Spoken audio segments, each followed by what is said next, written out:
Uma indústria química que desenvolve soluções para o agro trouxe a Mato Grosso do Sul uma das etapas do Rally Speed Solution. O evento foi feito para apresentar aos agricultores as novas tecnologias. Você sabia que o Rio Grande do Sul produz 4 bilhões de litros de leite por ano? Vamos mostrar como foi o ano de 2018 para este setor e quais as expectativas para 2019. Crédito a juros controlado fica escasso e preocupa produtores. Algumas linhas de financiamento do Plano Safra já estão com os recursos esgotados e outras vão pelo mesmo caminho. Na nossa agenda de leilões, hoje às 8h30 da noite, tem leilão de gado de corte da Leilosul, machos e fêmeas para cria, recria e engorda. Animais filmados na região de Bataguaçu, interior de Mato Grosso do Sul, e de Presidente Venceslau, em São Paulo. Tudo isso a partir de agora no Mais Pecuária.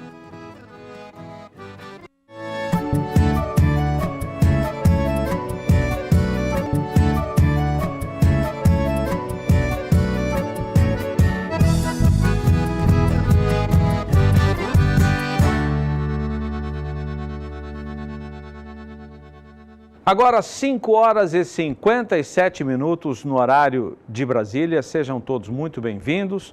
Você viu na nossa apresentação que daqui a pouco, a partir das 8h30 no horário de Brasília, nós teremos a oferta de animais comerciais, gado de cria, recria e engorda pelas mãos da Leilosul. Esse gado foi filmado próximo a Bataguaçu, fica na divisa de Mato Grosso do Sul com o estado de São Paulo, e Presidente Venceslau, bem perto de onde está a Leilosul do nosso companheiro Marcos Soriano. E aí está um dos lotes que estarão em oferta hoje à noite.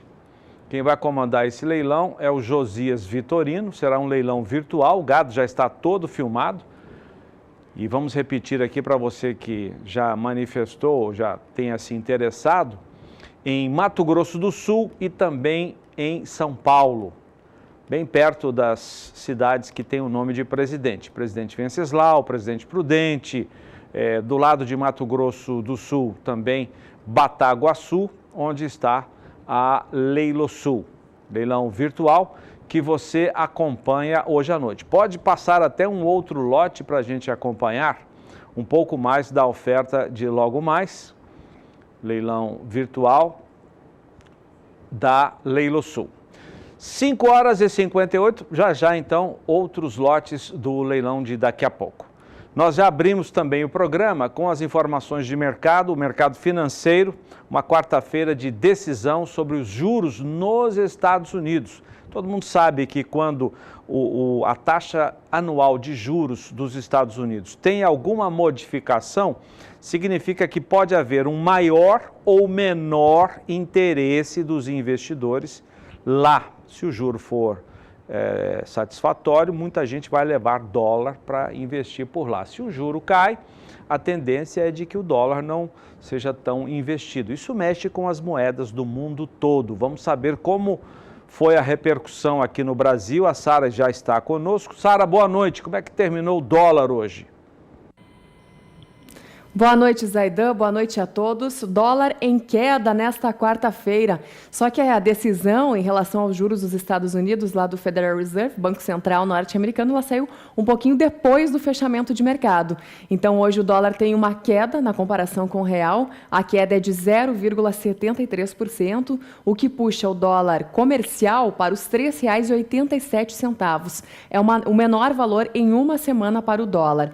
Já sobre a reunião do Federal Reserve, Banco Central dos Estados Unidos, como eu falei, houve uma quarta elevação de juros agora para o mês de dezembro, só que essa elevação de juros já estava precificada pelo mercado e deverá ficar, portanto, entre 2,25% e 2,5% ao ano, conforme essa elevação agora já para esse ano. E para o ano que vem, sim, houve uma alteração aí na comparação com a perspectiva do mercado. Deveria haver 3 elevações de juros em 2019 e esse número reduziu para 2 altas, então, dos juros lá nos Estados Unidos. E como você falou, toda vez que os juros por lá sobem, os Estados Unidos, maior economia do mundo, há uma tendência de que o dinheiro investido em outros países, em outras praças, vá para lá. Então, essa notícia de que deverão ser elevadas 2 vezes as taxas de juros lá e não mais 3, ela é positiva para o mercado, aí falando a nível global, e claro que o Brasil se inclui nisso. Então, hoje o fechamento do dólar é R$ 3,87, como eu falei, o menor fechamento em uma semana.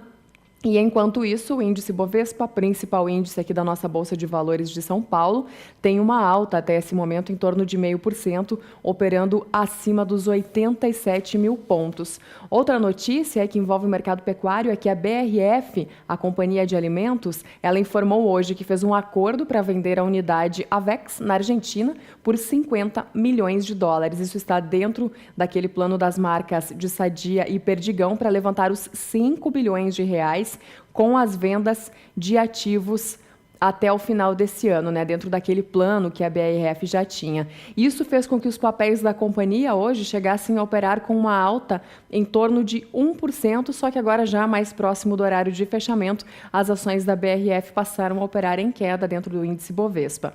Daqui a pouquinho eu volto com mais informações aqui da Bolsa Brasileira de Mercadorias. Aí é com você. Tá bom. Combinado então, Sara. Sara volta já já. Nós temos as informações do mercado do milho, suíno, frango nesta quarta-feira e também o mercado do bezerro e do boi gordo por volta de 10 para 7. Daqui a pouco, portanto, nós teremos já os indicadores de preço do bezerro, do boi gordo. Você confere aqui quentinho, saindo do forno, daqui a pouco com a Sara. Intervalo comercial. E eu aproveito para pedir mais imagens do gado que vai ser ofertado hoje à noite no leilão virtual da Leilosul. Vamos repetir que esses animais foram filmados entre Mato Grosso do Sul e São Paulo, Bataguaçu e Mato Grosso do Sul, e do outro lado as cidades, os municípios que começam com o nome de Presidente Venceslau, Presidente Prudente. A oferta de hoje à noite, logo depois do programa Na Batida do Martelo. Voltamos já. De volta, mais pecuária, agora 18 horas e 4 minutos pelo horário de Brasília. Destacando agora a pecuária leiteira, o Rio Grande do Sul é o segundo maior produtor de leite do país, atrás apenas de Minas Gerais.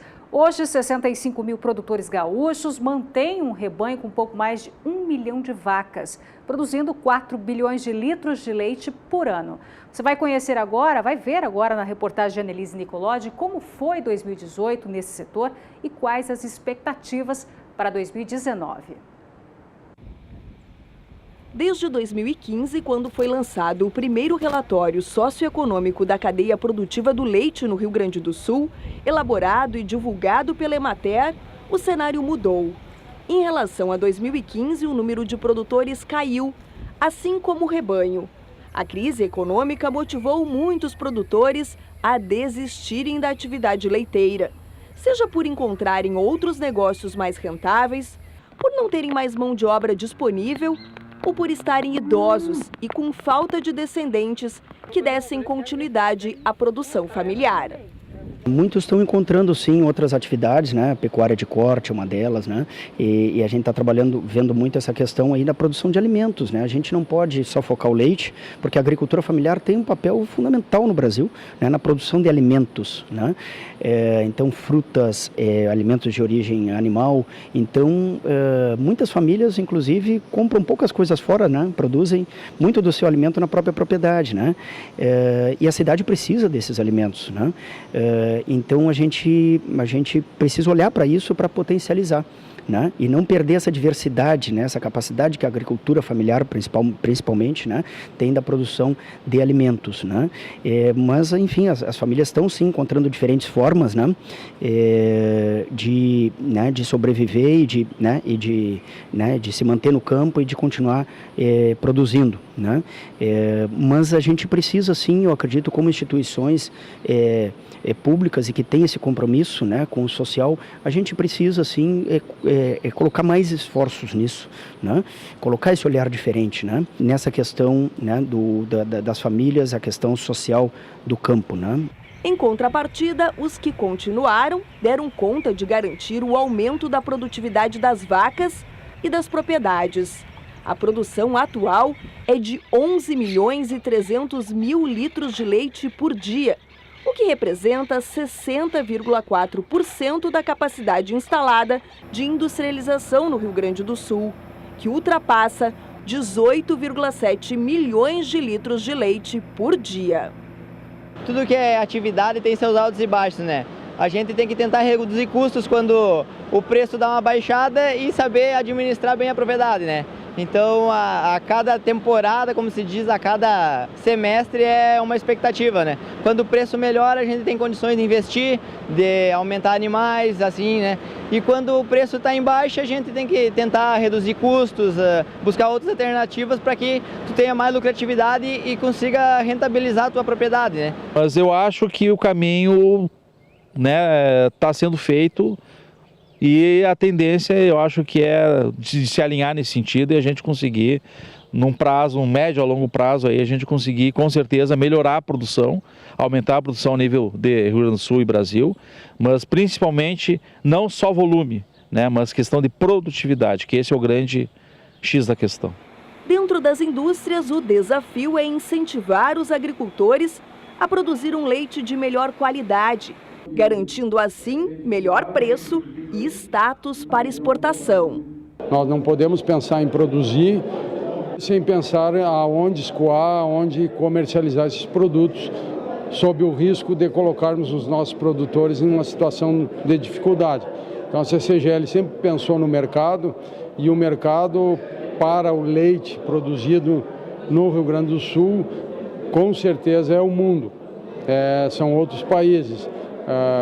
Nesse mundo globalizado, com a modernidade que se tem hoje e a facilidade que se tem de fazer logística, principalmente de leite em pó, que é um produto de volume reduzido, que não necessita refrigeração, nós poderemos colocar o nosso produto, leite produzido no Rio Grande do Sul, em qualquer lugar do mundo.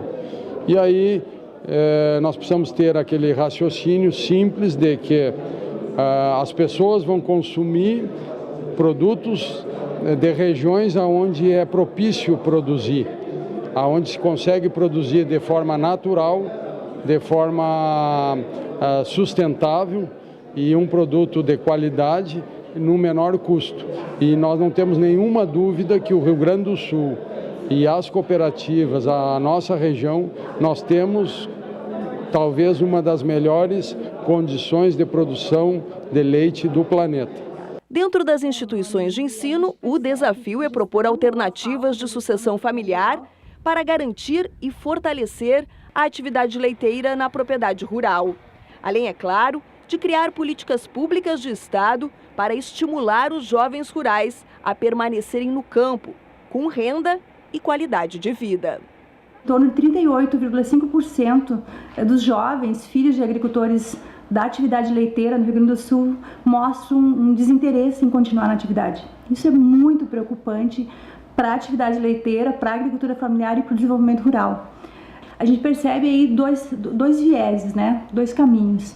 De um lado, a gente percebe esse produtor familiar ou não familiar, principalmente esse que tem uma área menor, né? E essa área menor, ele está muito ligada à falta de viabilidade econômica. Então, geralmente são mais de 2 filhos na atividade, né? Uns vão para a cidade e alguns ficam na atividade rural. Então, como não é viável para que todos fiquem, acaba ficando 1 ou 2 sucessores, né? Prováveis sucessores. Então, quando isso acontece de nascerem os filhos e virem as noras, acaba ficando só uma família na propriedade rural. Então, essa é uma das questões, a falta de viabilidade por área e a falta de viabilidade por renda, né? E quando a gente fala em viabilidade por renda, também são duas questões. Por um lado, esse jovem, esse provável sucessor, ele acaba não tendo uma renda mensal, né? Como normalmente se tem, né? Quem trabalha, e acaba então indo procurar emprego na cidade, na indústria, ganhando um pouco mais de um salário mínimo do que ficar na atividade rural, onde ele ainda precisa pedir dinheiro emprestado para os pais para poder fazer aquilo que ele tem vontade. Então essa é uma questão. A outra é a própria inviabilidade realmente de recursos financeiros para aquela propriedade que tem uma menor área, uma menor escala, possa distribuir entre os seus filhos, né? Então acaba havendo um desestímulo aí desses prováveis sucessores de continuar na atividade rural. Então essa é uma questão. Por outro lado, aquelas propriedades que estão um pouco mais especializadas, que têm um pouco mais de renda, de rentabilidade, acabam incentivando os filhos a irem estudar, a irem morar na cidade, e eles acabam não retornando para a atividade rural, muito por uma questão cultural também dos pais, e a gente vê muito isso na atividade leiteira, onde os pais dizem que não querem que os filhos passem por aquilo que eles passaram, então os filhos acabam indo morar na cidade, tendo uma outra renda, vivendo com outro tipo também de cultura e acabam não voltando para o meio rural.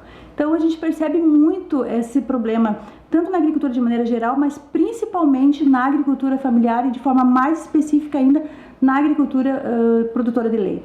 Nenhum jovem vai querer continuar no meio rural onde ele não tem renda, né? Esse é um dos fatores. Então, uma das dicas que a gente dá, e não é nem dica, é resultado de pesquisa, né? Pelo que a gente já viu aí na região do Alto Jacuí, sem gestão da propriedade rural, dificilmente haverá sucessão. O jovem não quer continuar no meio rural se ele não sabe o quanto que ele ganha e o quanto que ele poderá ganhar e que alternativas ele poderá ter para aquela atividade que naquele momento, porventura, estiver dando prejuízo. Agora, 6h13 no horário de Brasília, vamos à nossa redação com o repórter Vinícius Souza. Ele vai falar sobre assuntos como uma portaria, uma instrução normativa assinada ontem pelo ministro da Agricultura, Blairo Maggi, sobre procedimentos na suinocultura. Boa noite, Vinícius. Boa noite, Zaidan. Boa noite para você que acompanha o Mais Pecuária e está ligado aqui na programação do SBA. É isso mesmo, o ministro da Agricultura, Pecuária e Abastecimento, Blairo Maggi, assinou nesta terça-feira uma instrução normativa que redefine os processos de inspeção ante-post-mortem de suínos, baseados na modernização da análise de risco e na atuação do Serviço de Inspeção Federal. As mudanças foram elaboradas seguindo o projeto realizado entre a Embrapa Suíno e Aves, feito em parceria com o Departamento de Inspeção de Produtos de Origem Animal da Secretaria de Defesa Agropecuária do Ministério. A assinatura foi um dos últimos atos de Blairo Maggi como ministro. E agora olha só, apesar de informações ainda preliminares sobre a próxima safra, os dados disponíveis apontam para o valor bruto da produção de 584,6 bilhões para as principais lavouras e pecuária. Esse montante supera em 1,9% em termos reais o do ano de 2018, que deve fechar agora próximo a 573,87 bilhões. Soja e cana-de-açúcar continuam liderando a relação de produtos analisados no acompanhamento do período em vigor. Zaidan, eu volto daqui a pouco trazendo mais informações direto da redação. Valeu, obrigado, Vinícius. 6h15, agora a Maria Clara traz as informações do tempo para todo o país.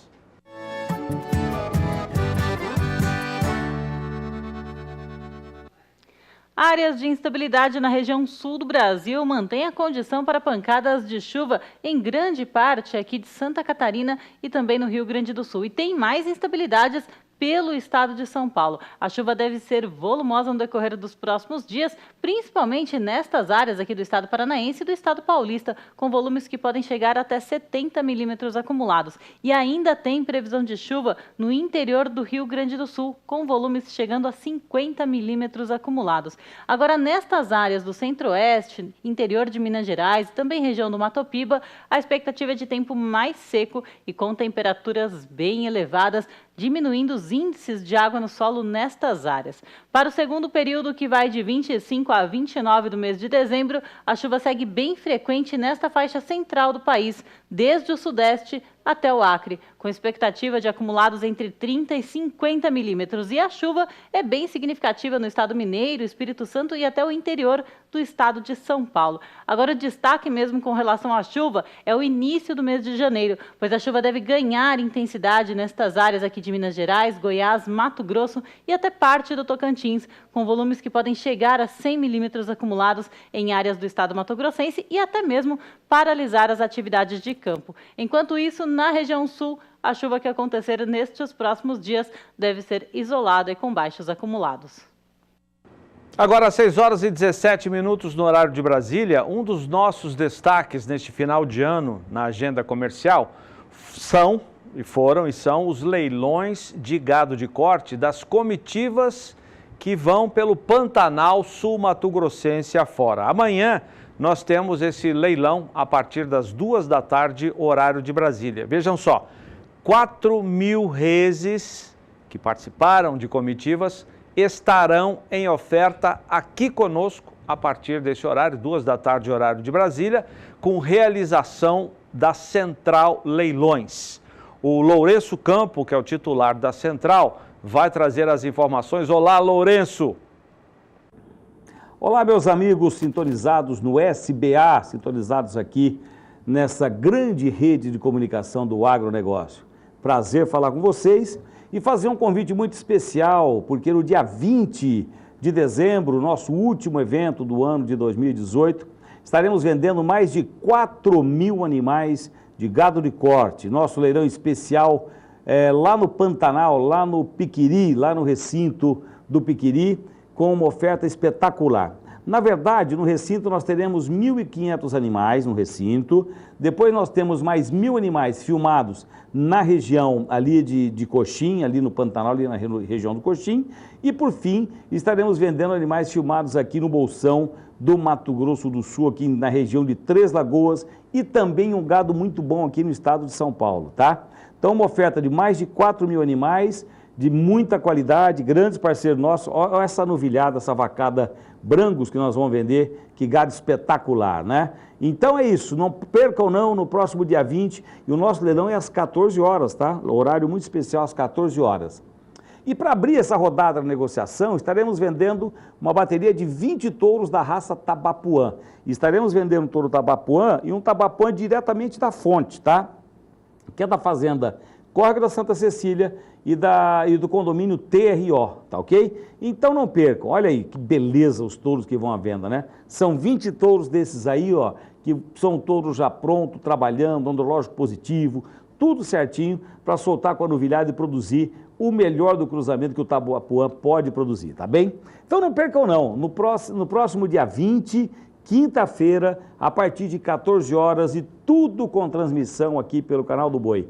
Tá bem? Oferta de 4.100 animais da melhor qualidade, é o último grande leilão do ano de 2018 e você é o nosso convidado para lá de especial, tá ok? Muito obrigado aqui pela participação, pela cessão do tempo mais uma vez que o SBA, o canal do Boi em Especial, tão gentilmente oferece à Central Leilões para divulgação dos seus eventos, dos seus leilões, tá bom? Um abraço a todos, muito obrigado e até já.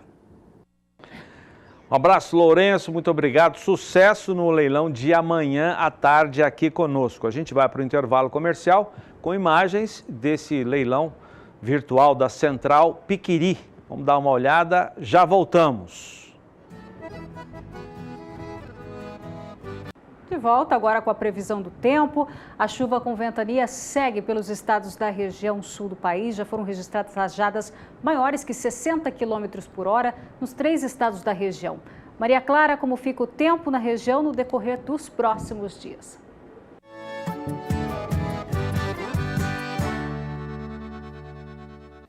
O tempo aberto e o calor continuam em grande parte do centro-oeste e do nordeste do país. Agora o grande destaque é a chuva na região sul, que deve vir ainda de moderada a forte intensidade e até com risco para eventual granizo entre o noroeste do Rio Grande do Sul e o estado do Paraná. E nestas áreas os índices de água no solo ainda estão elevados.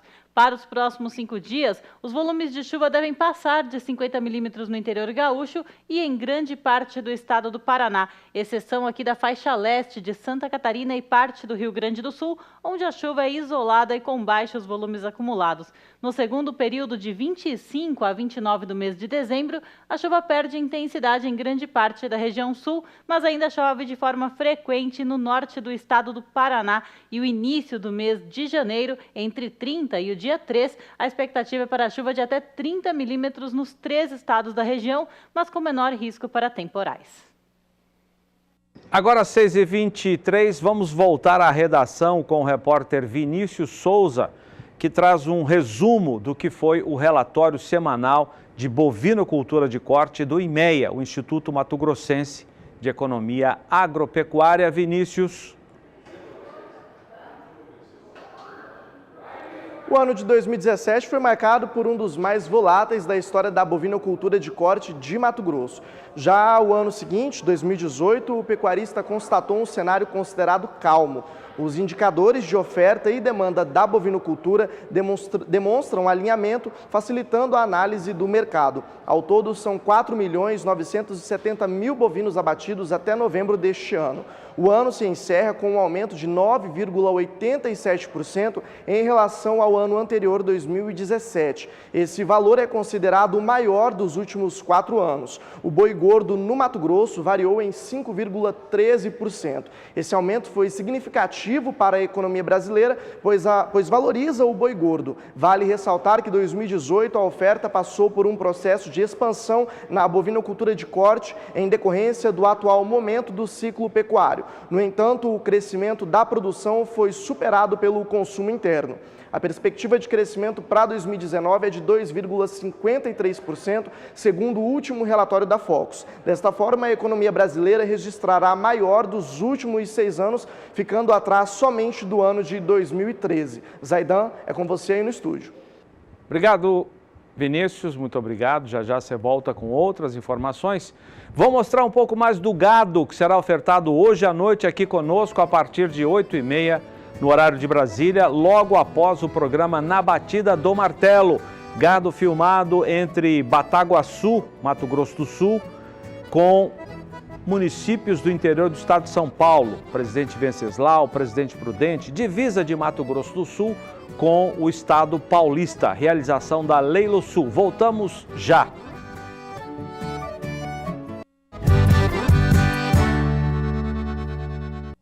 Mais Pecuária de volta, e ontem aqui no Mais Pecuária você acompanhou aí a primeira parte da reportagem especial que a nossa equipe fez no APA do Guariropa aqui em Campo Grande, que mostrou iniciativas de produtores que estão preservando as nascentes do rio, que abastece aí 50% da população da capital. Agora você acompanha a parte final da reportagem com Rosa Cabral. Esta é a Fazenda Crescente, onde encontramos a produtora rural Cristina Lemos, num dia de serviço. O funcionário refazendo a cerca, barreira que impede o gado de entrar na área protegida. E qual é a profundidade que você está fazendo aqui nesse buraco? 50. E o ideal até o palanque já montado? 1,5. 1,5? 1,5. Quantos desses você fez nessa extensão aqui? 33. Nesta área, são 5 quilômetros de cerca e 50 metros, né, de distância do leito da nascente até essa cerca. Então, percorrendo de 6 em 6 metros, então 6 metros vezes os quilômetros aqui, a gente já percebe o quanto que nós estamos preservando para que realmente a água brote com maior facilidade e com maior quantidade. 40% das ações são feitas pelo Programa Manancial Vivo e o Programa Água Brasil. Os outros 60% pelo produtor. Isso inclui todo o material para fazer o cercamento das áreas e a mão de obra. A gente compra os palanques, a gente compra o arame, nós temos o nosso funcionário que trabalha para poder fazer isso. Então é um custo alto hoje para o proprietário, mas a gente entende que sem esse custo nós não estamos preservando a água. Dos 716 hectares da fazenda, 27 são de APPs. 6 hectares já estão preservados. Na área onde foi feito o primeiro plantio, há cerca de 1 ano, a espécie capitão do mato já começa a ganhar forma de árvore. Tirado de um tubete com um pouquinho de terra e ela tinha no máximo 15 centímetros. Bom, hoje eu devo dizer a vocês, olha, vamos fazer aqui, vamos medir. Eu digo com toda certeza que tem mais de 1,60 m. Olha aí. Ótimo. Deixando a descontração pelo caminho, vamos adiante, rumo à nascente Buriti, a menina dos olhos da criadora. Com orgulho, mostra o resultado de quem cuida. Aqui já tem um lugar úmido, quer dizer que aqui já está preservando a umidade. E quando nós começamos essa preservação há 20 anos, este fio de água corria só entre os buritis. Que a gente preserva e ensina os nossos netos e a gente quer que eles continuem com esse legado para outras gerações. E é lá da nascente que brota o futuro, que vem abundância de água jorrada pela roda d'água, que fica a 10 quilômetros de distância. A água vem de lá por gravidade. E essa geografia aqui foi estrategicamente pensada para transportar a água via encanamento lá para o passo onde está a boiada. E de onde vem a ajuda que está transformando a APA do Guariroba num tapete verde? Mais um braço se estende na parceria. O Água Brasil, que é da Fundação Banco do Brasil, da ANA e WWF Brasil. A ONG brasileira é quem executa as ações a campo, como o plantio das mudas e o fornecimento das sementes. A Universidade Federal do Mato Grosso do Sul, em parceria com a WWF Brasil, identificou quais espécies atenderiam as áreas do Guariroba e a capacidade de germinação das espécies. Quantas sementes por hectare a gente tem que colocar? Então, uma espécie que germina menos, a gente tem que colocar maior quantidade no campo, porque aquela porcentagem menor vai virar os indivíduos das mudas no final. Então é importante a gente saber qual que é essa taxa de germinação para calcular quanto que vai ser colocado em campo. Entre as variedades, o jatobá, cumbaru, sucupira, pau-terra. Algumas espécies vieram do Xingu, outras de comunidades em torno de Campo Grande, assentamentos e quilombolas, por exemplo. Tudo isso numa rede de parceria. Receberam um material com o nome das espécies, com o nome científico, com a foto do fruto, com a foto da árvore, que o Tiago ele elaborou junto com os nossos técnicos. Então a gente fez todo esse trabalho primeiro na comunidade e a partir daí eles começaram a coletar pra gente. E o resultado, assim, foi sensacional. Na primeira coleta a gente já tem mais de 200 kg de sementes. Você vê também uma provalorização que eles começam a reconhecer e tomar posse daquilo que eles têm na propriedade deles. A dar importância, a valorizar aquelas plantas que até então eles não tinham muito conhecimento. O plantio das mudas é feito em período chuvoso. Na base vai o hidrogel, um sistema que retém a água e mantém a umidade por mais tempo, resistindo à estiagem. Por hectare, o programa oferta 1.637 mudas. Na etapa das sementes, a bióloga conta que vai ser uma nova modalidade de trabalho. A semeadura também se dá na estação chuvosa, na terra arada. O produtor ele entra no programa, ele se compromete a cuidar da área. O que é esse comprometimento? Ele se compromete a fazer 4 manutenções durante 2 anos, que é roçar a área, limpar para que a braquiária não invada e mate as mudas. E essa é uma obrigação que eles estão assumindo e estão nos ajudando. E como saber se o trabalho feito até aqui pela conservação do solo está indo a favor do Rio Guariroba? A pesquisa responde em 8 anos de estudo, compensados pelo Programa Manancial. Nós estamos observando que está tendo uma redução significativa dessa quantidade de sedimentos sendo transportados. Isso indica o quê? Indica que os trabalhos de preservação na bacia estão tendo resultados positivos. Isso aqui é uma amostra composta de 3 amostras juntas, são 15 minutos. Então, 15 minutos de coleta com equipamento, isso é quase 1 quilo de areia. É muito? Nós vamos ter que quantificar, mas é um valor médio razoável, né? Além do material de fundo, que é transportado de fundo, Tem um material também que é transportado em suspensão, que a água a gente coletou lá no corpo d'água, lá no rio, que são nesses galões. Essa água vai passar um processo de sedimentação para a gente retirar dessa água o sedimento. Somando com essa quantidade, nós temos a quantidade de sedimento que é transportado pelo rio ao longo do dia. Hoje, pelos valores que nós temos históricos aí, nós temos feito a medição, em média, o rio transporta 30 toneladas de areia por dia. Tá? Essa quantidade de areia vai tudo em direção à barragem do Guariroba. Qual é a evolução que o senhor percebeu? A evolução é a redução de erosão, porque o processo de sedimento no rio é um processo que vem da bacia. O sedimento vem através da erosão, que é o escoamento superficial, a enxurrada, né? A enxurrada é que leva esse sedimento até o corpo d'água, até o rio. Então, se você reduz o escoamento superficial, você reduz essa quantidade de areia que vai para o rio. E com isso você reduz também a questão do assoreamento. E por fim, na deixa do professor, foi o assoreamento que causou esta grande erosão na Fazenda Flora. Era ano de 2010 quando estivemos aqui. Na época, o pisoteio do gado abriu caminho para a grande destruição. E agora voltamos para ver o que mudou. Sigo com o presidente da ARCP e meus olhos viram que a natureza sobrevive da natureza. Nossa, agora já tem até água. Então, olha aqui como já tá tudo brotando água, passa tudo aqui, né, as nascentes agora. Não tinha água, era só areião. Então a gente... vou conseguir. Vamos. E é muito gratificante a gente observar que o tempo fez a lição de casa aqui no Cerrado.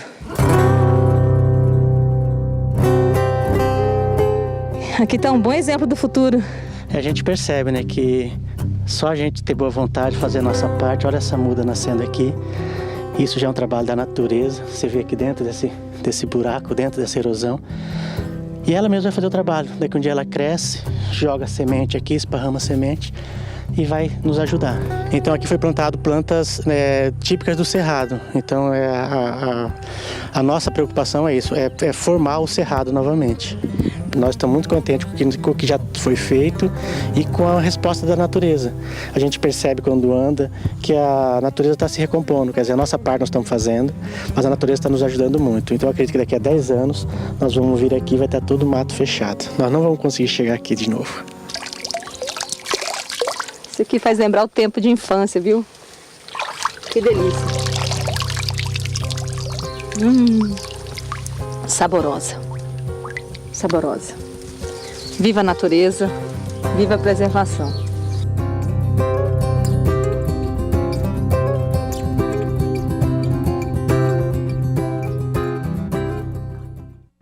Agora 20 para 7 no horário de Brasília, vamos falar de um assunto muito importante, que é o crédito rural.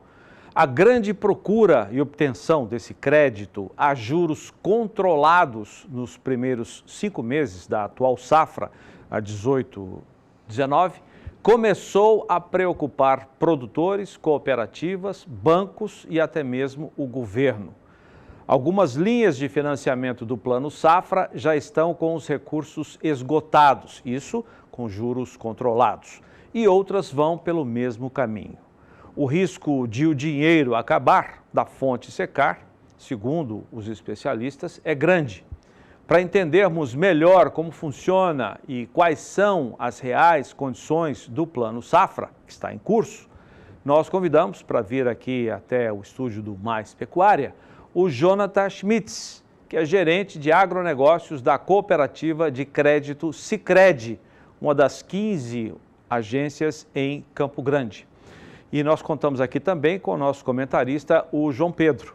Tudo bem, Jonathan? Muito obrigado pelo ter aceitado o convite nosso aqui. Em nome do Sicredi, eu que agradeço a oportunidade de estar aqui, podendo falar um pouquinho da nossa cooperativa. Vou deixar o João Pedro, que além de ser o nosso comentarista, é produtor rural também, que sente no bolso, sente na pele todo esse problema, João. Jonathan, como é que você vê, saiu do relatório agora a respeito dessa dificuldade que o Zé comentou esgotamento dos recursos a juros controlados, que vão de 5,5% a 9,5% ao ano. Mas uma coisa chamou a atenção, as cooperativas de crédito tiveram um aumento significativo na participação, coisa que no passado, a questão de 10 e poucos anos atrás, era muito pequena a participação das cooperativas de crédito e uma concentração muito grande nos bancos estatais. Nesse momento você vê uma participação significativa, 15% dos recursos sendo aplicados no crédito rural via cooperativa. Há exemplo que hoje, em algumas regiões do Brasil, como o Sul, por exemplo, que você tem uma participação muito intensa das cooperativas na produção, elas estão aumentando também a participação no crédito? João Pedro, muito bem. Como você pôde nos dizer agora, o Sicredi, num todo, não só na nossa região, ele veio para ficar, né? Voltando um pouco aí, no início do ano safra até o momento, nós temos bons números. Na contramão de tudo que está sendo dito, a cooperativa fechou esse ano com um aumento considerável na concessão de crédito, tanto no segmento de investimento quanto de custeio. Isso se dá muito porque o Sicredi tem um foco no agronegócio, né? É uma instituição que está aí há mais de 100 anos no mercado, né? Veio do produtor rural. Outro detalhe, nós melhoramos muito nossos processos. Os processos cada vez mais tendem a ter uma melhora e isso resulta num prazo mais ágil de entrega do crédito para o produtor, né? Porque é isso que importa, ter agilidade nas tramitações. O que acontece, muitos produtores hoje passam meses, já ouvi relatos de passar de um ano para o outro um projeto em uma determinada instituição e não conseguir acessar. Enfim, não tem como a gente entrar em detalhes de saber o que pode ter acontecido, mas te garanto, no Sicredi, chegar a esse ponto, isso nunca ocorreu. E uma outra coisa que é importante também, hoje é uma preocupação, você tem o pequeno produtor, que ele está um pouco marginalizado no processo. Como é que vocês encaram essa questão do pequeno produtor para ele ter acesso ao crédito rural?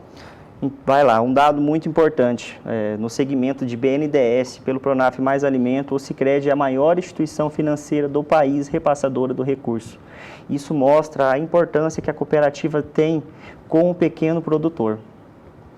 E esse caso, a gente sempre comenta aqui, né, Zé, que você tem hoje milhões de pequenos produtores no Brasil e uma fatia significativa, 70% deles não consegue tirar um salário mínimo por adulto na propriedade. E o crédito passa a ser um vetor de levar a tecnologia e melhorar, organizar o produtor, né? Qual a diferença hoje dos juros controlados, você até citou, daqueles que são livres para os bancos praticarem de acordo com o seu planejamento? Qual a diferença hoje entre um e outro? Os juros controlados, basicamente, eles são via fontes. Nós temos aí o BNDES, que ele se ramifica em várias fontes de recursos. Por exemplo, o ABC, 6%, Inova Agro, que também fica em torno de 6%, e o Pronamp BNDES, que também está nessa casa. Então, se você pegar os recursos controlados, eles hoje estão com taxas de juros que estão proporcionando para o produtor, está agregando muito valor. Já diferente do outro recurso, ele é um recurso que a instituição detém. Ele é uma fonte do banco, onde ele procura ter um ganho maior. Então sai uma taxa aí de 10%, 12%, ao invés de 6%. Como é que está hoje o percentual já destinado ao produtor a juros controlados e aquele destinado a juros livres? Se você tem essa informação, como é que estamos hoje no país? A informação que eu posso te dar, assim, vou dizer da nossa realidade aqui de Campo Grande, principalmente da Sicredi Campo Grande. Tá? Nós tivemos bom recebimento de recursos do BNDES, a gente conseguiu atender todas as demandas que foram aprovadas.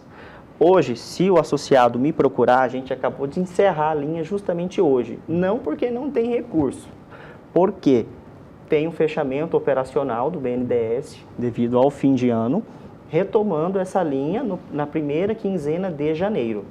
Então, a gente recebeu o recurso, utilizou e asseguro que não tivemos nenhuma dificuldade de escassez.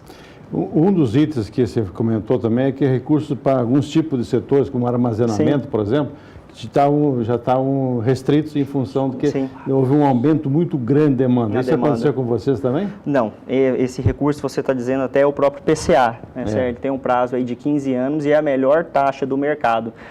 Devido a ser um incentivo, eu penso que não haverá escassez desse recurso, porque é a linha que eu acho que o governo mais olha com carinho, né, dado a defasagem de armazém no nosso país.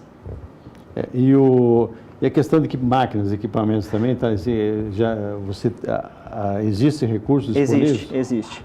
Tivemos recursos por Moder Frota, né, que é uma taxa aí de 7,5% ao ano, um prazo de até 8 anos para pagamento. Trabalhamos também com ele nesse semestre e não tivemos nenhuma dificuldade. Bom, o segundo grande produto em termos de grãos é o milho. Sim. Nós estamos agora passando uma fase meio crítica nesse momento com a soja, falta de chuva, perdas em algumas regiões do Brasil, Mato Grosso do Sul, especialmente em algumas regiões do Paraná. E o produtor já começa a se preparar para plantar o milho a partir do mês que vem, a partir da segunda quinzena de janeiro. O pessoal está já buscando recurso de custeio para milho segunda safra? Até o presente momento, nós temos algumas negociações, nada de muito efetivo. A nossa realidade de região aqui está tendo uma migração, né? Tem muito produtor que ele está preferindo estar plantando ou uma pastagem, ou um milheto, né, ao lugar do milho. E eu vejo hoje mais uma crescente na nossa região, né, para uma própria pastagem, para estar fazendo aí um revezamento, né, com gado e soja, do que propriamente o milho. Até porque aquele produtor que plantou soja mais tardio, ele não consegue plantar um milho com uma certa segurança, né? Eu queria até mudar de assunto, se você tiver ainda sobre essa questão, que é o seguro. Sim. Hoje nós conversamos com o presidente da AproSoja, Associação dos Produtores de Soja e Milho de Mato Grosso do Sul, que é o Juliano Schmaidek, um produtor rural também, e ele me passou a informação seguinte, que em função dessa estiagem que o Estado tem hoje, né, que cai sobre o Estado, perdas de 10% a 15% na soja de Mato Grosso do Sul. O Estado que esperava ter uma safra recorde de 10 milhões de toneladas, já não vai ter mais. Já tem essa perda, essa quebra de 10% a 15%, e eles estão já aguardando o retorno das chuvas para que a situação não se agrave mais. E muita gente, disse o Juliano Schmaidek, presidente da AproSoja MS, já está procurando a entidade informações sobre seguro rural. O que hoje o produtor precisa saber, aquele que tem esse risco de perdas muito grandes? Muito bem lembrado. É muito importante o produtor ter essa consciência de estar contratando um seguro, né, diante das incertezas do clima.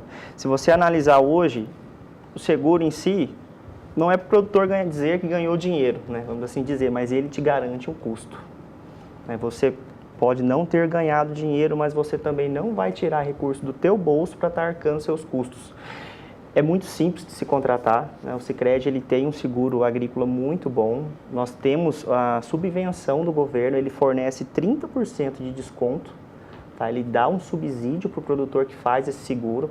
Lógico, ele tem que procurar a instituição no tempo determinado. Hoje, se ele chegar para procurar um seguro, a gente não tem, né?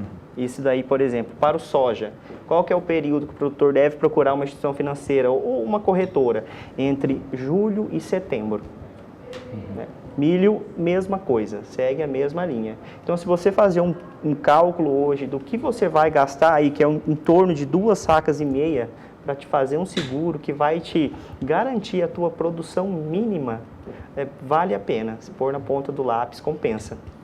A grande questão que o produtor refugava um pouco a questão do seguro é que normalmente a soja é uma cultura muito rústica, que o risco de quebra é menor do que um milho segunda safra, por exemplo.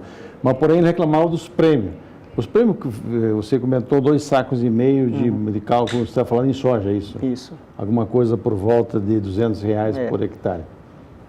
Isso equivale a uns 7, 8% do custo da lavoura dele. Da lavoura.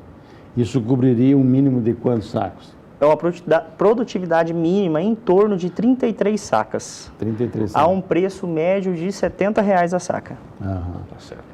Então, se fazer essa conta, o custo básico você fechou, né? Tá. Eu quero agradecer aqui ao Jonathan Schmitz, que é da Sicredi Campo Grande. João, também muito obrigado pela participação de vocês. O Mais Pecuária vai para um intervalo comercial. Vamos lembrar que hoje à noite, 8h30, temos a oferta aqui conosco de gado comercial filmado entre Mato Grosso do Sul, região de Bataguaçu, e São Paulo, divisa dos dois estados, pelas mãos da Leilosul. Voltamos já.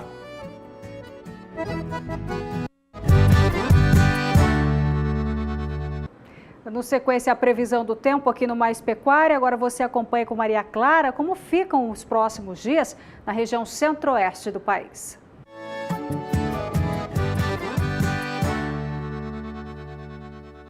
A chuva ainda é isolada pelo centro-oeste do Brasil. Não temos um sistema bem configurado que favorece a condição de chuva generalizada. São aquelas pancadas apenas de fim de tarde que não trazem volumes muito significativos e a área não é tão abrangente. Agora, os índices de água no solo ainda estão bem significativos em grande parte da região e a expectativa para os próximos 5 dias ainda é de uma chuva bem isolada na maior parte dos estados. Apenas parte do Mato Grosso do Sul e parte do Mato Grosso é que deve receber uma chuva mais significativa. Agora, no período que vai de 25 a 29 do mês de dezembro, a chuva espalha um pouco mais pelo Mato Grosso do Sul, mas continua irregular em áreas de Goiás e também do estado do Mato Grosso. São esperados cerca de 30 milímetros na maior parte da região, mas não é uma chuva generalizada. Agora, no início do mês de janeiro, aí sim a chuva ganha bastante intensidade aqui em Goiás e no estado do Mato Grosso. Inclusive, essa chuva do estado mato-grossense pode até paralisar atividades de campo, pois os volumes podem passar de 100 milímetros acumulados. No Mato Grosso do Sul continua chovendo, mas também de forma irregular, com cerca de 30 milímetros acumulados. Uma fazenda a perder de vista. São mais de 3.500 hectares de área produtiva e de pura integração. A Sequita Agronegócios fica às margens da BR-354 em São Gotardo, na região do Alto do Paranaíba, Minas Gerais. O início dessa história foi lá em 1974 e começou com a produção de café e cereais. A estreia da fazenda na atividade leiteira veio anos depois, apenas em 2008, tempo suficiente para torná-la não só uma das maiores, mas também uma das mais bem-sucedidas fazendas do país. A gente, quando foi começar no leite, a gente fez um estudo junto com a parte agrícola, o que tinha de oferta de comida, o que ia ter de resíduo de composto, de biofertilizante, que ia dar para atender nossas lavouras. E chegou nesse número que a gente está hoje, de 1.500 animais em lactação. E é claro que a gente foi construindo aos poucos. Fez de início 2 barracões e ao longo desses 10 anos, a gente chegou aos 1.500 animais, que é o que a gente tem hoje. E para fazer o negócio dar certo, eles logo chamaram quem entende do assunto. Hoje, a fazenda faz parte do grupo de clientes Progressive Cemex. Tudo isso ajudou a colocar a propriedade como a 4ª fazenda produtora de leite no Brasil. Resultado de um trabalho íntegro de gestão que abrange todos os processos de criação e seleção de gado com excelência. Então, a Cemex foi uma das primeiras central parceira nossa aqui. Eu ter começado o trabalho com eles logo em 2010. E desde lá, então, a gente vem trabalhando junto. A Cemex faz a parte de acasalamento das vacas para nós. O Luiz Felipe e o Luiz Fernando que atende nós aqui. E a gente sempre busca animais com alta produção, com uma boa conformação e muita saúde. Na parceria com a Cemex Brasil, a fazenda dá preferência para os touros genômicos com selo Immunity Plus. Assim, além de estar pelo menos 2 gerações à frente dos touros provados, a fazenda atinge seu objetivo de ter vacas mais saudáveis, muito produtivas e extremamente longevas. Quem vê de perto os resultados desta boa genética é o Fábio, funcionário da fazenda que faz o acompanhamento diário dos animais. E nem é preciso dizer que isso interfere diretamente na produção, né? Claro, o animal saudável produz bem, né?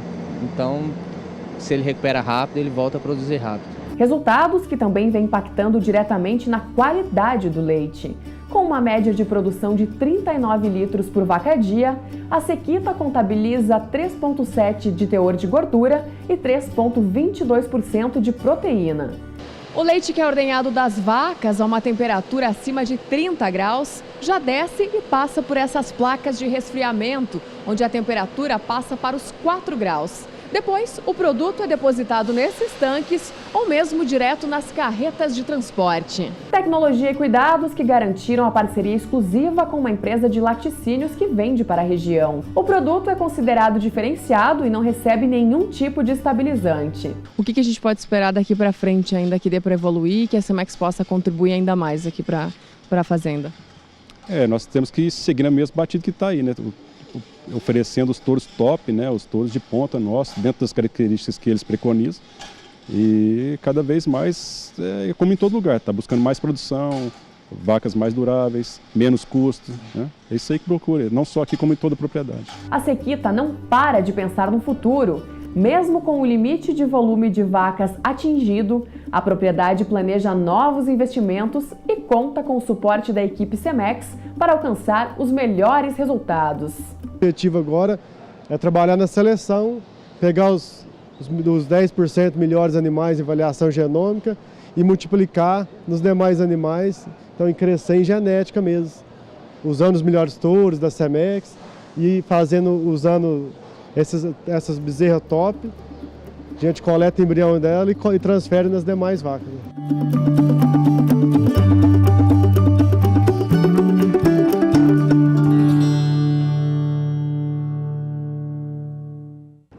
Agora voltamos à redação do SBA com Vinícius Souza, que tem mais informações sobre pecuária. Com você, Vinícius. É isso mesmo, Renata. Eu continuo por aqui na redação do SBA, agora falando sobre os preços de algumas carnes que tiveram um leve aumento nos últimos dias. Segundo o Instituto de Economia Agrícola, um grupo de carnes apresentou variação positiva agora neste mês de dezembro. As carnes bovinas resfriadas, traseiro com osso, tiveram aumento de 4%, carne suína meia carcaça aumento de 4,64% e a de frango 4,11%. Esses resultados indicam que as festas de fim de ano e o recebimento aí do 13º salário impulsionaram o consumo de carnes bovinas mais nobres nessa época, assim como também as carnes suína e de frango. E continuando a falar sobre a carne bovina, ao contrário do aumento no consumo interno, as exportações sofreram um forte recuo na última semana, visto que a receita cambial no período analisada pela média diária passou de cerca de 72 milhões de dólares para pouco mais de 58 milhões de dólares.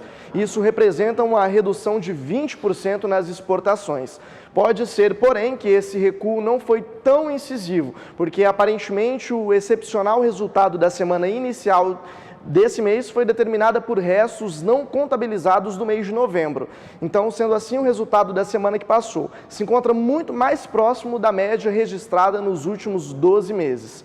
Renata, é com você. Tá certo, Vinícius, obrigado pelas informações. Agora a gente volta a São Paulo com a Sara Kirchhoff, que tem os detalhes do fechamento do milho, do mercado do milho, do frango e também do suíno. É com você, Sara.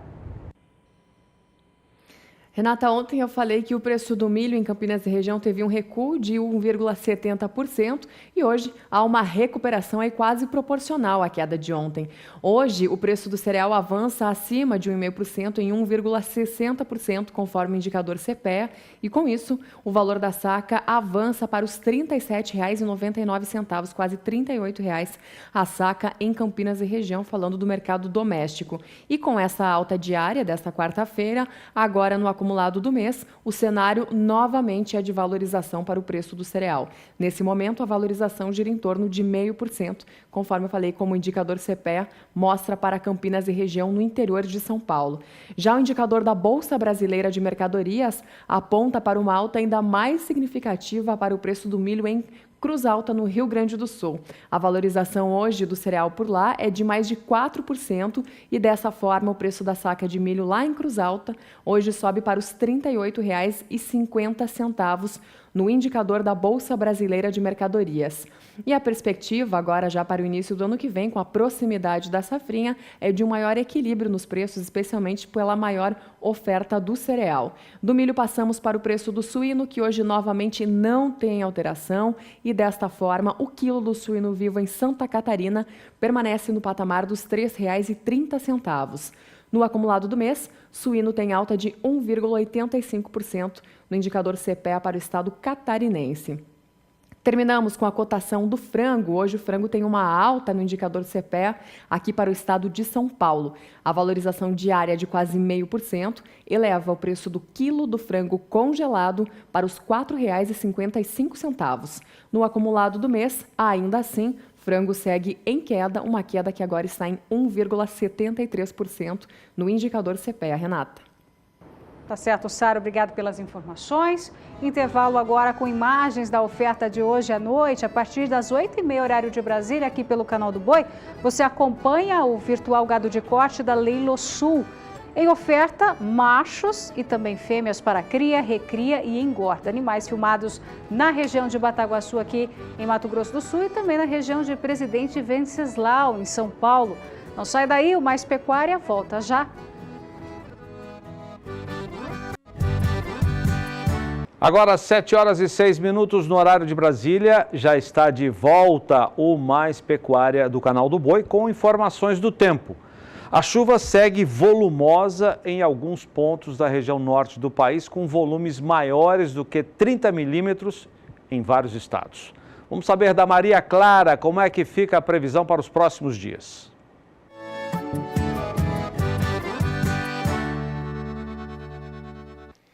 Por enquanto, a chuva está irregular em grande parte da região norte do Brasil. Os volumes mais intensos têm acontecido em áreas do Acre, de Rondônia e também do Amazonas. E para os próximos dias, a expectativa é de índices de água no solo ainda elevados na maior parte da região e os volumes de chuva em 5 dias devem continuar elevados nestas áreas mais escuras do mapa, com expectativa de até 100 milímetros acumulados entre 20 e 24 do mês de dezembro. No período que vai de 25 até o dia 29, a chuva perde intensidade na maior parte da região, mas continua chovendo aqui nestas áreas do Amazonas, do Acre e também de Rondônia, com acumulados bem significativos entre 50 e 70 milímetros acumulados. No terceiro e último período, no início do mês de janeiro, a chuva perde intensidade nestas áreas, mas volta a chover de forma significativa no sul do estado do Pará e também no Tocantins, com volumes que podem chegar a 50 milímetros acumulados em 5 dias. A multinacional BASF trouxe para Mato Grosso do Sul uma das etapas do Rally Speed Solutions. Foi agora no início de dezembro. A competição levou produtores a percorrer campos de soja entre as cidades de Maracaju e Dourados, mais para o sul do estado. O evento foi feito para apresentar aos agricultores novas tecnologias e soluções para o tratamento de sementes e grãos. Veja com o repórter José Cunha. Agricultores de diversas regiões do estado e até do país se reuniram em uma área experimental da Fazenda Anhanguera, situada no município de Dourados, onde uma mega estrutura foi montada para apresentar os benefícios da segunda geração da soja intacta e mostrar como essa biotecnologia será capaz de aumentar a produção.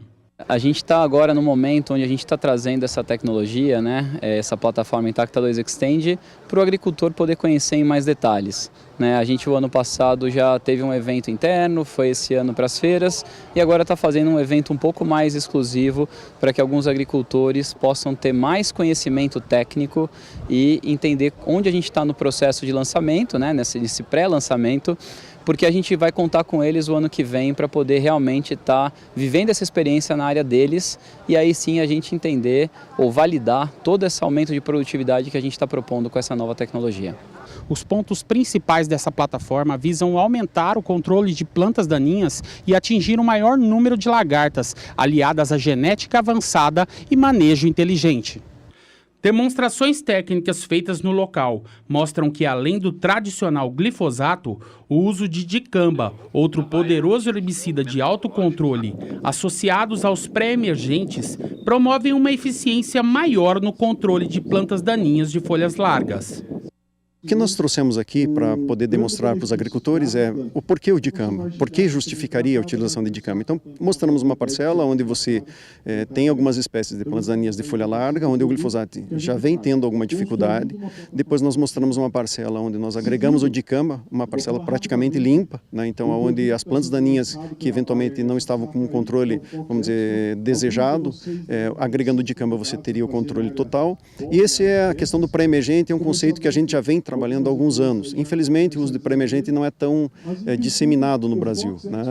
E o pré-emergente a gente chama de a sustentabilidade do sistema está no uso do pré-emergente. Por quê? O pré-emergente você utiliza no dia do plantio da cultura, você facilita, você retarda, em alguns casos até controla algumas plantas daninhas e você facilita a utilização do pós. Então, pensando na sustentabilidade, além de você utilizar 3 mecanismos de ação distintos, aí no caso o pré e os 2 pós-emergentes, quer dizer, dizer, você reduz a possibilidade de seleção de biótipos resistentes e você aumenta o que a gente chama de sustentabilidade do sistema. Traz um resultado de controle muito mais robusto. Isso também tem um impacto para o produtor, que é a questão da logística dentro da propriedade, utilização do equipamento de uma forma muito mais racional, principalmente pensando em áreas, como é o caso aqui, grandes extensões de áreas aplicadas, né? Então o agricultor consegue racionalizar muito mais, além, obviamente, do aumento da eficiência do controle. O controle de insetos e pragas da cultura foi reforçado com mais 2 proteínas, ampliando o espectro de ação e protegendo ainda mais as lavouras das principais lagartas, entre elas a Helicoverpa armígera. Em um estudo que a gente fez recentemente, esse pacote de proteção contra lagartas vai permitir 96% da proteção em relação às lagartas que a gente teve mapeado em algumas últimas safras. As tecnologias avançadas em genética do grão também foram apresentadas. Agora eles estão olhando todas as variedades, né? Então todos os grupos de maturação que nós estamos desenvolvendo para trazer a tecnologia com a melhor genética para o produtor, né? Atendendo às necessidades dele, tanto de janela de plantio como doenças da cultura. Então essa genética ela vai vir adaptada para a região. Aqui em Dourados a gente está trazendo os grupos de maturação 6.0, 6.2, onde você pode ver essa soja plantada e olhar a arquitetura dela hoje aqui. E ainda tem mais uma parte aqui que eles têm que passar aqui daqui para frente, como vai ser? Exatamente. Aqui na frente eles vão olhar o que é manejo inteligente. Então tudo aquilo que nós estamos trabalhando para levar para o produtor a melhor experiência em relação a manejo. Então as formulações de produtos com relação a dicamba, há também a tecnologia digital, né? Hoje que a gente fala de agricultura digital, né? Então quais são as plataformas que ele pode contar para fazer esse trabalho no campo, entre outras coisas que vão ajudá-lo no melhor manejo. Tudo com um único objetivo, garantir um novo patamar de produtividade para o produtor, para que ele possa, sim, usufruir de toda essa plataforma e ter flexibilidade com que ele vai usar para plantar a soja e ter o melhor controle aí de plantas daninhas, pragas da soja e ter uma maior produtividade. Os produtores aprovaram a nova plataforma e agora aguardam pelo momento de colocar todas essas tecnologias no solo e colher os bons resultados.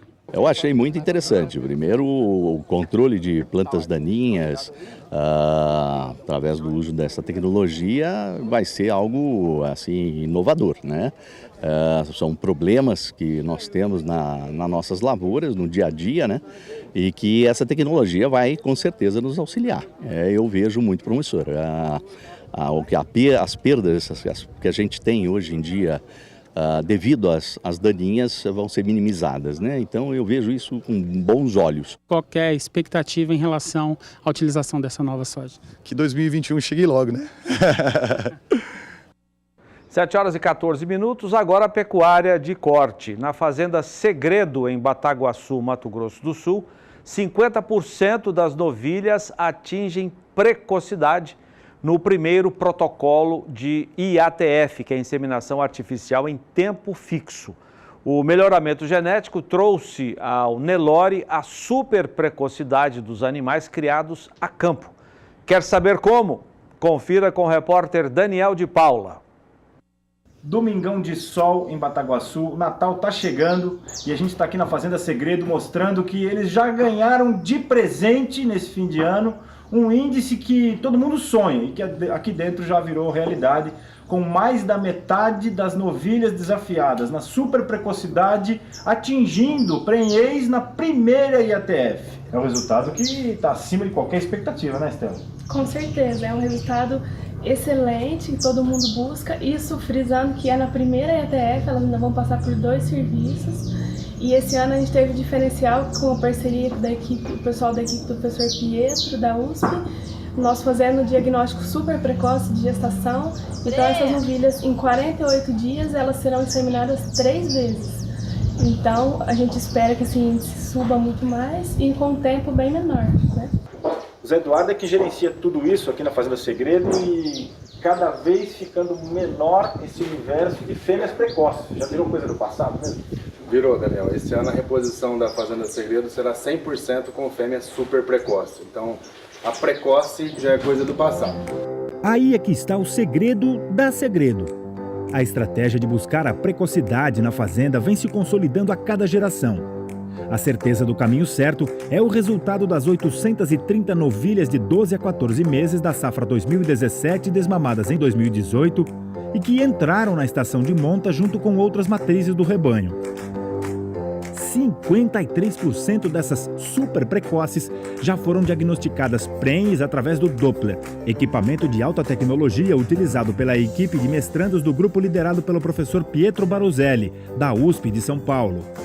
As bezerras que escaparam na primeira etapa recebem 22 dias depois uma segunda inseminação e as que não emprenharem ainda terão uma terceira e última chance.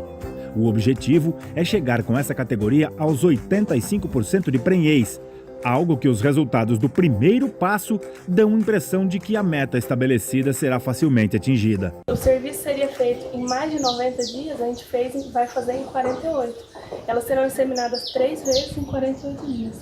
Ao invés de a gente fazer o diagnóstico de gestação com 30 dias, a gente faz com 22. A tendência com isso, por exemplo, as que não passaram na primeira, conseguirem na segunda e as poucas que sobrarem também na terceira arrematar. Exatamente, e encurtar o período de estação de monta, né? Não ficar aquela estação comprida, ficar tudo mais concentrado. Tanto a estação quanto os partos depois. Né? A tecnologia ajuda muito na precisão dos resultados. A vantagem desse equipamento para esse tipo de diagnóstico é antecipar a estação de monta. Então a gente está tentando fazer aqui uma estação de monta curta, fazendo 3 inseminações em 48 dias. Com certeza a gente consegue encurtar num período. Para essa categoria, animais criados a campo impressionam pela experiência que vocês têm desse tipo de projeto? Com certeza, porque já existem bastante propriedades já que aplicam essa técnica, só que ainda não consegue atingir um índice tão alto assim de primeira. Isso é tudo consequência, com certeza, de um bom manejo nutricional sanitário, que e também faz parte também da seleção genética do gado. Porque com o passar dos anos, eles estão selecionando animais cada vez mais precoces. Então, a gente está pegando aqui animais até com 12, 11 meses de idade, que já estão prenhes da primeira IATF. Isso é impressionante, com certeza. Guilherme, e isso tudo representa geneticamente uma garantia de gerações também cada vez mais precoces, ou seja, mais economicamente viáveis, né? Nos touros que eles comercializam e nos produtos que vão para abate depois. Né? Com certeza, isso aí a gente tem preconizado muito, que a gente determina como intervalo entre gerações, né? Quanto mais próximo for o intervalo entre as gerações, mais rápido é o melhoramento genético, mais rápido ele ocorre. E isso não só na fêmea, como nos machos que vão ser feitos para venda de touros, quanto para os animais para terminação. Então eles terminam mais cedo, com melhores acabamentos de gordura, com melhor rendimento de carcaça e sempre preconizando a busca por animais geneticamente superiores. O resultado disso, ao longo dos anos, é a condição de tricampeã do circuito de abate Nelore de qualidade, o antigo Circuito Boi Verde da Nelore do Brasil, com um lote de 108 garrotes zero dente, com média de 23 arrobas e cobertura mediana ou uniforme de gordura. Mais um orgulho da Segredo, que produz tudo isso a pasto. Nós não podemos fugir, porque é onde a pecuária se torna cada vez mais rentável, esse animal sendo produzido a pasto, sem exagero de suplementação. Os animais chegam cada vez mais pesados para a terminação, diminuindo o período de confinamento e com o acabamento ideal. Isso representa dinheiro no bolso. É dinheiro no bolso, é um Nelore de ciclo curto. Gasta menos e ganha mais. Justamente, esse é o objetivo.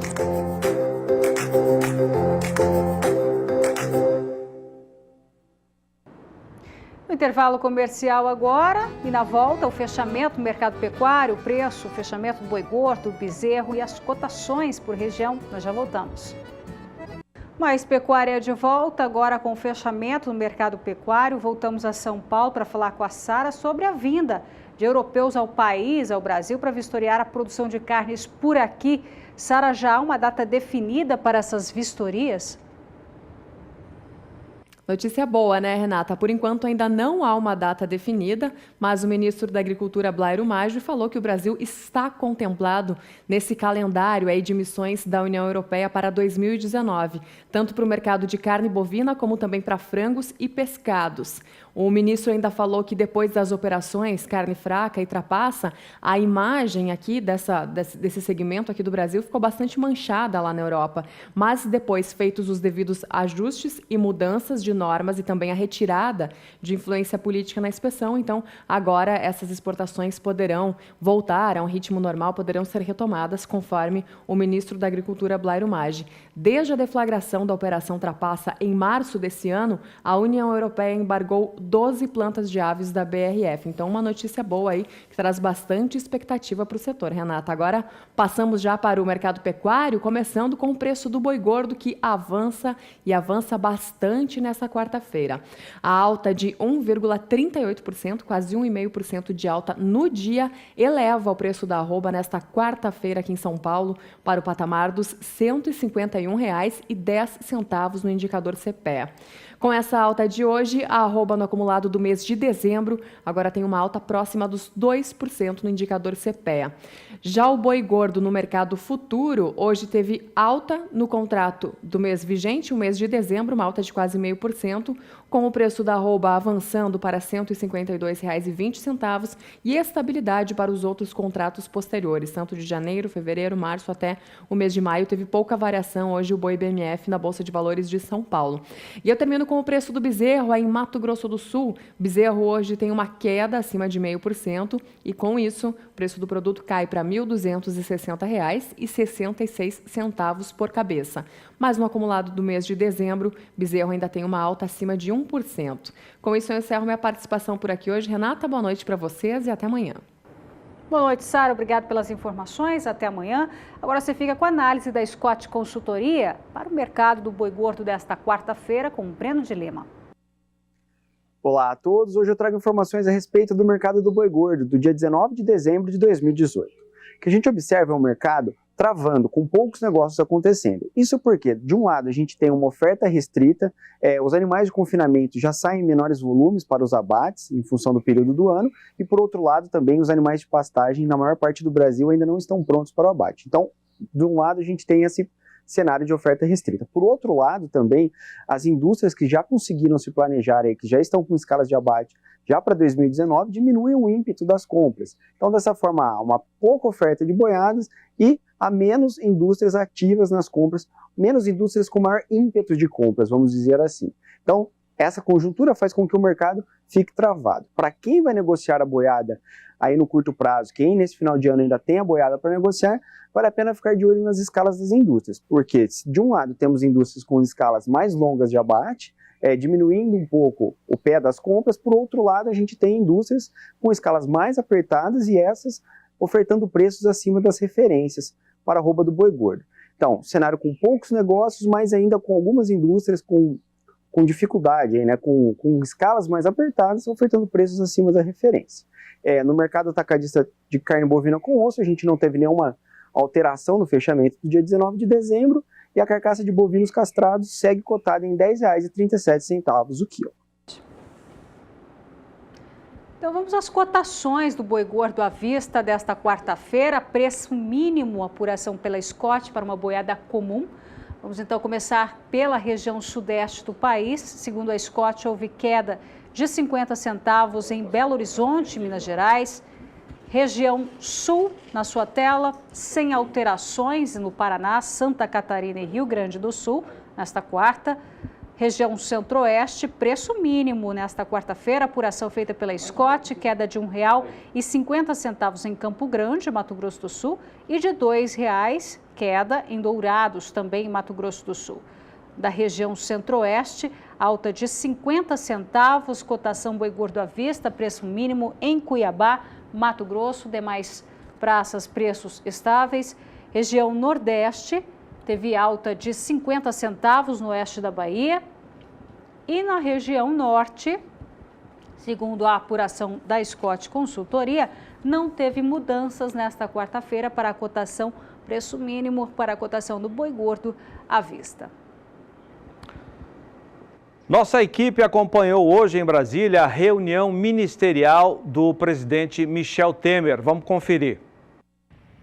Foi a primeira reunião ministerial com a equipe completa do novo governo. Os 22 ministros indicados pelo presidente eleito Jair Bolsonaro foram convocados para o encontro aqui na Granja do Torto. A transição de governo começou em novembro e, nas últimas semanas, os futuros ministros e integrantes da equipe de transição tiveram acesso aos dados oficiais do governo federal para preparar a futura administração. No encontro na Granja do Torto, Bolsonaro recebeu sugestões de ações para serem adotadas a partir de janeiro. O presidente eleito deve analisar as propostas e decidir quais vão ser implementadas já no início do governo. Bolsonaro tem dito que a aprovação da reforma da Previdência está entre as prioridades da sua gestão. A ideia dele é tentar votar a proposta de forma fatiada no Congresso Nacional, a começar pela definição de uma idade mínima para aposentadoria. No Ministério da Agricultura, já foi confirmada pela futura ministra Tereza Cristina a criação de 3 novas secretarias que darão ao MAPA novas atribuições. Secretaria Especial de Assuntos Fundiários, Secretaria de Inovação, Desenvolvimento Rural e Irrigação e Secretaria de Agricultura Familiar. A reunião ministerial começou pela manhã e durou o dia todo. O presidente eleito Jair Bolsonaro chegou nesta quarta a Brasília e deve voltar no fim do dia para o Rio de Janeiro. Catarina Martorelli para o SBA. 7 horas e 28 minutos, eu disse a reunião ministerial do presidente Michel Temer. Na verdade, você viu na reportagem da Catarina Martorelli, que foi a reunião dos futuros ministros do governo do presidente eleito Jair Bolsonaro. Pedimos desculpas por esse equívoco. Vamos embora, Renata? Vamos embora, né, Vamos falar do leilão de hoje à noite, né? Hoje tem leilão gado de corte por aqui, com transmissão a partir das 8h30 horário de Brasília. É o leilão virtual gado de corte da Leilo Sul.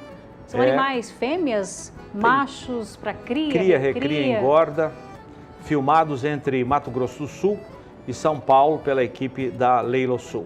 E eu aproveito para me despedir, vou tirar alguns dias de férias, mas vocês vão ficar na companhia da Renata Ferreira, está aqui com a gente, viu? E o Éder Campos também, que vai fazer parte da nossa equipe aqui do Mais Pecuária. Muito obrigado pela sua audiência. Até a próxima. Até a próxima. Boas férias, Aidão. Muito obrigado. Feliz Natal a todos. Tchau, tchau.